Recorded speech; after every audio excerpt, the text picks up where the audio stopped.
पिंटू भैया आज एक ठो सोहर हो जाए कैसे कैसे? कि सोवत राहूं मैया टारिया हो सपना एक देखूं हो सपना एक देखे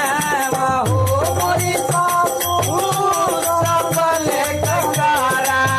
तू विचार हो सपना बड़ा सुंदर हो सपना बड़ा सुंदर ए मोरी सासू सबल ककारा तू विचार हो सपना बड़ा सुंदर हो सपना